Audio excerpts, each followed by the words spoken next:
How to remove credit card from TikTok account. So if you want to remove the credit card from your TikTok account, then first you need to open up your TikTok application.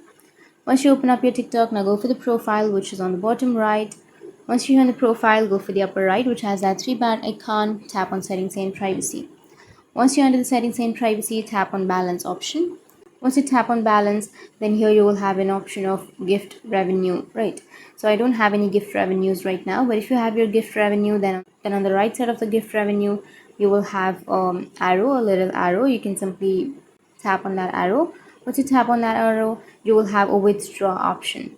Tap on withdraw. Once you tap on withdraw, you will have manage option on the upper right screen. So simply tap on the manage, which will be on the upper right of your screen. Once you tap on manage, it will take you to the manage method option, where you can simply tap on the payment method that you have added, and then you can simply go with the right side of the payment method, where you will have arrow.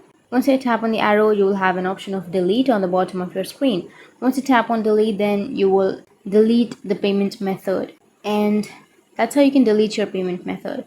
And if you want to again add a new payment method, then simply tap on add payment method, which will be on the bottom of your screen, and then you can add your payment method. So that's how you can remove your credit card from your TikTok account. And if you have any questions, feel free to comment below. Thanks for watching.